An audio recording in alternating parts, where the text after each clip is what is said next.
A Campfire Tales production, brought to you by CreepyGeeska, posted to Reddit. We have My New Apartment. Welcome to Story Time. My name is Nicholas Abernathy. My friends call me Nick. I'm 32 years old and a very, very sound mind. I'm not crazy. Although, crazy people don't know they're crazy. I am 99% sure I'm not. About a year ago, I lived at 253 Dead Man's Lane in a small town in Delaware. I can't remember the name, but that is where this story takes place. There's a reason they call it Dead Man's Lane. I know that now. I don't live there anymore. I now reside at an undisclosed location due to the events that occurred at my previous residence. I don't want them to know where I am. I hope you understand. The town was a very small town, a one-stoplight town. A town so small that if you blink while driving through, you'll miss the whole entire town, which was perfect for me. It was a welcomed escape from the hustle and bustle of city life, which was slowly draining me to the point of exhaustion. So when my boss, at the time, came to me and said that our company was downsizing and that I would be let go, I gladly took the severance package and moved on with my life. I grew up in a small town, so I was familiar with the quiet and simplicity that it offered, and I longed to go back there again. So, while sitting in my big city apartment, I grabbed my laptop and started to search small-town living houses for sale, and things of that sort. I came upon an old Victorian house built in 1859.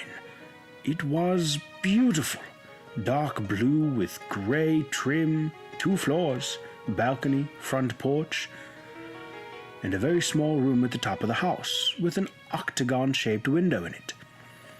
For some unknown reason, I've always wanted to live in such a house, so this was like a dream come true. The price wasn't bad, actually, it was pretty good. Low, some might say. So I called the number displayed in the ad and made arrangements with the older gentleman on the other end to come visit the house 3 days later. Upon arriving at the house, it looked just like the picture in the ad, except there was one small detail the ad did not say. The house was in the middle of a giant dirt field all by itself. No trees, no shrubberies around, just a dirt field. That time of year, some farmer should have had some corn or something growing in a field that big, but there was nothing. This struck me as kind of odd. The only thing besides the house in the field was an electric pole with wires running from the house and a transformer on top. The driveway was at least 1/4 mile long, with other little roads branching off of it going to certain parts of the field, then connecting back to the main driveway. One road wrapped around the whole entire house. It seemed like forever to get there. Once there, I met an old man who said his name was Bernie or Benny or something with a B. I can't really remember. He said he was the owner of the house and that I could feel free to look around if I wanted. I asked if he was coming in, and his face turned pale as he said, "No, I'll stay right here, thank you." Looking back now, that should have been a red flag. An owner that wouldn't go into his own house? A red flag alert? But I was naive, blew it off, and entered the house alone. I expected it to be a little run down and dirty, given the dirt field that surrounded it, but to my surprise, it was immaculately clean, completely furnished and looking like something straight out of a magazine. I went through each room in total awe of its beauty. Each room except the little room with the octagon window. I couldn't find a door or staircase leading to it. This, too, I found a little odd. And the basement, I've never been a big fan of basements, so I figured I'd go check it out some point. What's the big deal? It's a basement. I met up with the old man outside and we discussed and agreed on a price. He informed me that everything in the house was included in the deal under one condition. No furniture can be removed from the home or moved to any part of the home. Everything must stay exactly where it is. You may use any of the appliances, books, and things of the sort, but they must be returned exactly where they are now. You may add to it, but nothing can be removed. Given that all the furniture and such was the Victorian era, I thought, why get rid of it, and agreed to this condition. An agreement I would soon later regret. I'm going to skip the part about going to the bank and financing and all that crap. No one really cares about that anyway. Moving in day was exciting for me. I finally got the house of my dreams. I just started a new job. I'm back in a quiet life. I left all my furniture and stuff at my old apartment, only packing my clothes and toiletries. I figured maybe the next guy or girl could use some of it. Anyway, I met the old man at the house. I'm just going to call him Mr. B, since I can't seem to remember the man's name. I later found out that Mr. B lived just 2 blocks away with his wife of 43 years, Isabella. I never got a chance to meet Isabella, although I wish I had. He was an old steel mill worker. You could tell from his physique. He may have been old, but the man had muscle. And he bought the house some 30 years back with the same conditions that he had told me. He never lived in the place. Said it troubled his wife immensely from the first day she saw it. He tried to sell it many times before, but the deals always fell through for some reason, until then. Mr. B handed me the keys, and as he did, he grabbed hold of my hand hard and pulled me to him and whispered something in my right ear. He whispered, "Beware of the rain." There's a reason he said that to me. I know that now. He then hung his head and slowly walked away. How he knew, I don't know, but he did. My first couple weeks in my new house were rather uneventful. The weather was nice with a slight breeze. Even opened a couple windows upstairs to get some airflow in there. I had asked Mr. B about opening the windows. He said that was fine since they were part of the house, not possessions within the house. So I left them open for a few days. On my first night, since the place was fully furnished, I hung my clothes, which took all of 20 minutes. I put my shampoos and such in the master bathroom, which was almost as big as my bedroom. Then went to the local grocery store for some food and drinks. I can't remember the name. It's not really important. I spent the rest of the time checking out each room one by one and seeing everything the house had to offer. About a week or so later, I finally found that door that led to the little room with the octagon window. It was a secret door panel hidden in the closet of the room that I decided to make my bedroom. For some unknown, strange reason, something told me to push the back of the closet, and I did. The door swung open, revealing a spiral black metal staircase that led to said room. It was a very small room, about the size of a walk-in closet by today's standards. In said room was a very old desk positioned just under the octagon window, and a stand-up lamp to its left. Old wood planks for walls as well as the ceiling. The floor was what looked to be brand new hardwood. So I decided to make it my new office. The place I would do my writing, since I had a great view of the dirt field out the window. What a better place to draw inspiration from? That was a joke, by the way. The rest of the house consisted of 5 bedrooms, a huge kitchen, a parlor, a living area, 3 full bathrooms, a study, and a basement. Oh, that basement. I decided to check it out one night. I was bored and needed something to do. That was a bad idea. The basement was kind of creepy. I'm lying. It was really creepy. The door to the basement had little holes all along the edges, top, bottom, and right side of the door, like someone had nailed it shut at one point. The stairs leading down to the basement were old and rickety and would probably fall apart at any given moment, unlike the rest of the house that was immaculately clean, like I noted in the previous passage. The basement, however, was not. There was dust and dirt and cobwebs everywhere. It had a strange odor. I didn't know what it was at the time, but I know now. Along the far wall there was a series of 5 file cabinets covered in dust. Over to the right, it looked like 2 metal surgical tables covered with white sheets. In the middle of these tables, there was a small stand with a large glass container with tubes running out of it and some kind of pump machine behind it. All kinds of knives, gloves, and masks scattered all over the floor.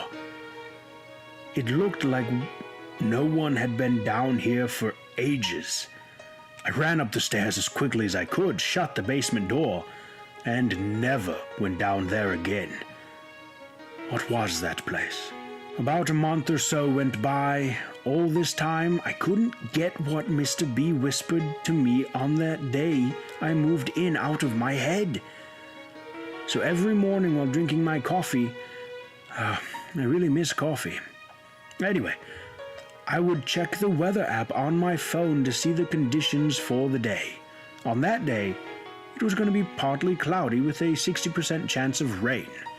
Okay. Maybe now we'll see what there is to be afraid of.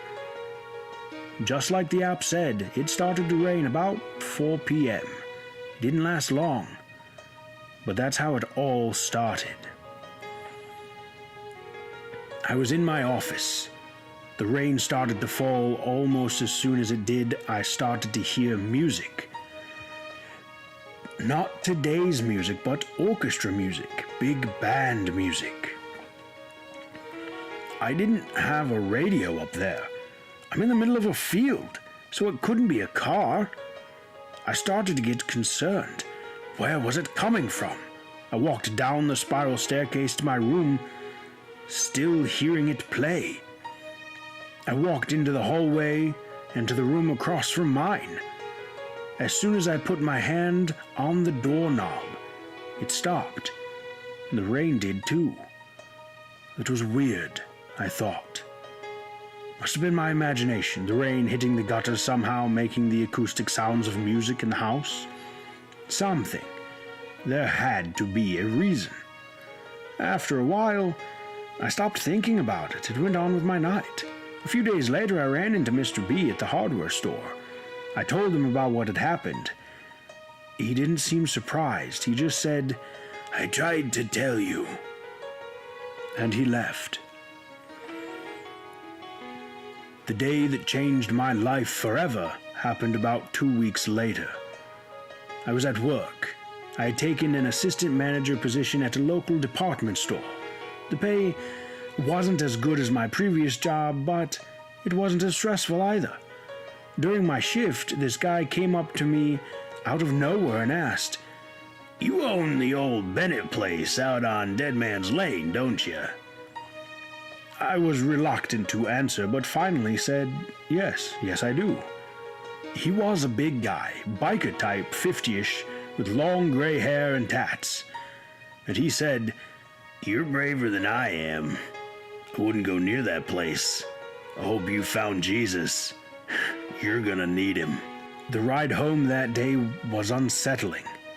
Everything that had happened was starting to get to me. I was nervous to go home. After what that guy said, what Mr. B said, and the music thing, that weird basement, I was on edge. on edge so much that when I walked through the door, instead of placing my keys on the shelf by the door, I tossed my keys, hitting a small ceramic ballerina knick-knack off the shelf and breaking it. "Ah, shit," I said loudly. "Something has not only been moved, but broken. There was no way to put it back." Then I heard it. A slow growling sound like a wild animal coming from the basement door, then from the kitchen, then from upstairs, then from everywhere. I couldn't take it anymore. I grabbed my head and fell to my knees, falling over into the fetal position. I started screaming, "Stop! Stop! I'm sorry, please, stop!" It didn't stop. It got louder and louder from the floor. I could see the basement door open quickly, then slam shut.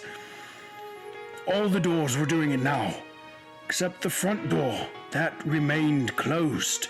For some reason, I felt a very cold breeze go in right through my body. Every light in the house was turning on and off and on and off. I managed to get to my feet, running down the hallway toward the kitchen. The main floor bathroom door flung open, hitting me hard and knocking me backwards down the hallway. I lost my footing and fell to the floor. I must have hit my head, because the next thing I remember was waking up on the floor, hearing the sound of my doorbell buzzing over and over again. All was silent and calm, except for the buzzing.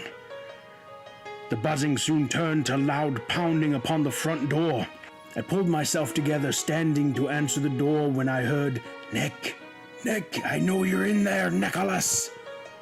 Answer the damn door." I opened the door quickly, only to see Mr. B standing there, shaking, sweating. Not nearly the composed man I knew. "There's a really bad storm coming. We got to get out of here. I can't, with all good conscience, let you stay here alone. We got to go now." The storm clouds moved in fast, at a speed I never seen before. Thunder started to roar. I tried to explain to Mr. B that I've broken a knick-knack. In his panic state, he said, "That's the least of your worries. Let's go." The rain started falling hard. Lightning was crashing as the thunder roared on. The music started playing again, only this time Mr. B heard it as well. Then what happens next seems like something out of a bad horror movie. The house seems to suck Mr. B into it, nearly knocking me down in the process, and sliding him fast across the floor and slamming him into a table that laid against the adjacent wall, breaking the leg of the table and forcing it to crash to the floor. Another thing broken. The front door slammed with a force so hard that it broke the front two windows completely out, allowing the rain to pour into the house. I quickly ran over to make sure Mr. B was okay. "Son of a bitch, it's too late. We're never getting out of here now," Mr. B said angrily. The growling started again, only this time it seemed it was right in front of us. I felt a real bad burning on my left arm. Lifting my sleeve to see what it was, I saw 3 scratch marks with blood dripping from the third.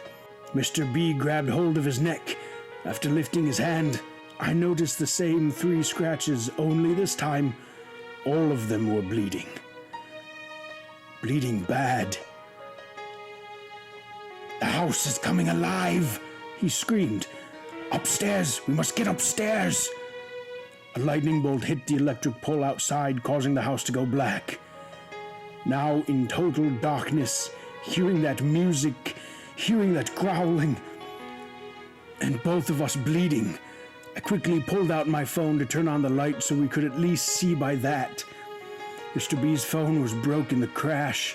I turned on my light only to notice the cellar door slowly opening by itself, the growling getting louder, and what appeared to be a black mass of goo pouring from the basement door and heading in our direction fast. I screamed, "Look out!" and grabbed Mr. B by the arm and pulled him out of the way, barely escaping the goo. We ran frantically up the stairs, What should have been 20 to 25 steps seemed more like 30 or 40. "The house is alive!" Mr. B yelled. Finally reaching the top, I shined the light down the hallway of doors that was the second floor. The hallway seemed to be longer than I remember, with extra doors that I never had before. The walls were expanding and contracting like the house was breathing. There was a red substance resembling blood, for all I know, oozing from the ceiling down the walls. My bedroom was at the end of the hall. Mr. B and I made a run for the last door on the left, my bedroom. We ran, and just as the red goo was about to hit the floor, I arrived at my bedroom door, grabbing the knob and opening it quickly, looking back, hoping to see Mr. B right behind me. But unfortunately, he was not. Shining my light down the hall, I could see that he was about a quarter of the way from the door, running as fast as he could, but getting nowhere. It was like he was running on the treadmill. The red substance oozed down on the floor and quickly made a beeline straight for Mr. B. I screamed, "Give me your hand!" I stretched my hand out as far as I could. Mr. B extended his, but it was too late. The red substance reached his shoe. Mr. B screamed in agony as the substance began to burn him. The smell of burning flesh filled the hallway. As more of the substance reached him, Mr. B ignited into flames. I can still hear his screams in my head. It only lasted a few seconds, and then it was gone. And so was my friend. Mr. B was gone. I quickly ran into my room. From out of my bedroom window, I could see what appeared to be flames. When the lightning hit the pole, it must have caused the transformer to catch fire, igniting the house as well. The outside of the house was burning, but not the inside. And the rain wasn't stopping it. What the hell is this place? Shining my light back into the room, I could see shadows in the shape of people appearing in the walls. Some short, some tall. Then the voices started. "I'm so cold. Mommy, help me." I quickly ran up to my office, the only place left to go. From out the window, I could see the rain pouring down, lightning bolts lighting up the sky. The voices continued down below. I could see that the rain had fallen so hard and so fast that it washed away all the dirt from the field, exposing skeletal remains all around the house. Then it hit me. Oh my God, this was not a house. It was an old funeral home built on cemetery grounds. They must have removed the headstones and left the bodies. That would explain everything. In shock, I stepped backward, my back hitting the wall, sliding down into a sitting position. My phone had fallen to the floor. The light just so happened to be shining on the doorway to the room. I mumbled to myself, I didn't know.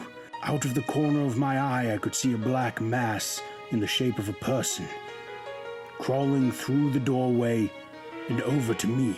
Shrieking a horrible sound, it stretching its hand-like thing out as if to choke me. Totally exhausted, I put my hands over my eyes and screamed as the shadow engulfed the room. Somebody somewhere must have seen the flames and called the fire department. From speaking with my landlord and police officials, I gathered that when they found me, I was in the basement lying in one of the tables, mumbling to myself. I don't recall any of that. Mr. B's body was never recovered.